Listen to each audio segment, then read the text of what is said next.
وسارعوا إلى مغفرة من ربكم وجنة عرضها السماوات والأرض أعدت للمتقين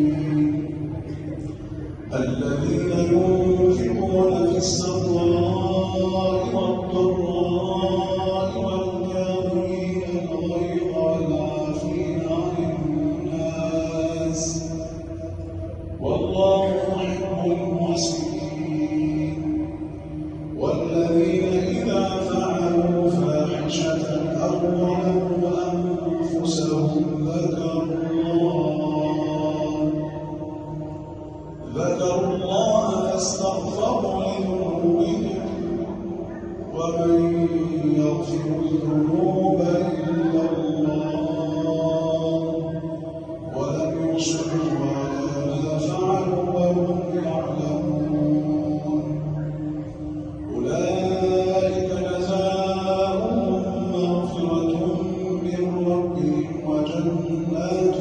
تجري من تحتها الأنهار خالدين فيها ونعم أجر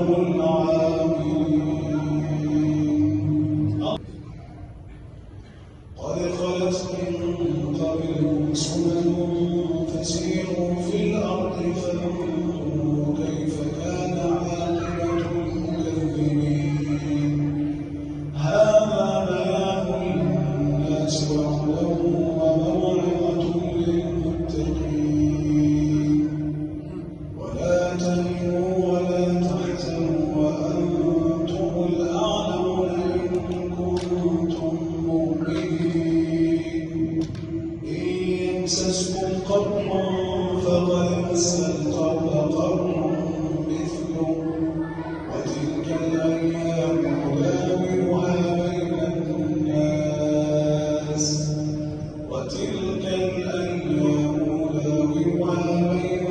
الناس وليعلم الله الذين آمنوا ويتخذ منكم شهداء والله لا يحب الظالمين وليمحص الله الذين آمنوا ويمحق الكافرين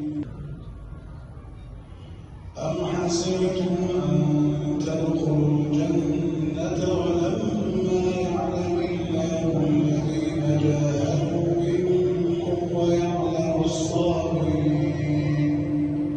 ولقد كنتم تمنون الموت من قبل أن تلقوه فقد رأيتموه وأنتم تنظرون وما محمد إلا رسول قد خلت من قبله الرسل أفإن مات أو قتل انقلبتم على أعقابكم ومن ينقلب على عقبيه فلن يضر الله شيئا وسيجزي الله الشاكرين وما كان لنفس أن تموت إلا بإذن الله وما كان لنفس أن تموت إلا بإذن الله كتابا مؤجلا ومن يرد ثواب الدنيا نؤته منها ومن يرد ثواب الآخرة نؤته منها وسنجزي الشاكرين وكأين من نبي قاتل معه ربيون كثير فما وهنوا لما أصابهم في سبيل الله وما ضعفوا وما استكانوا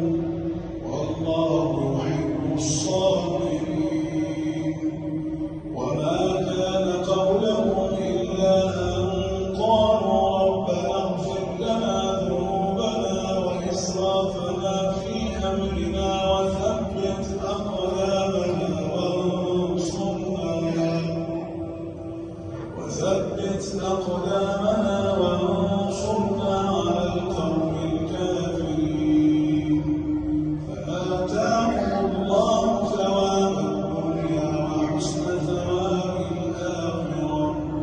والله يحب المحسنين. إذا زلزلت الأرض زلزالها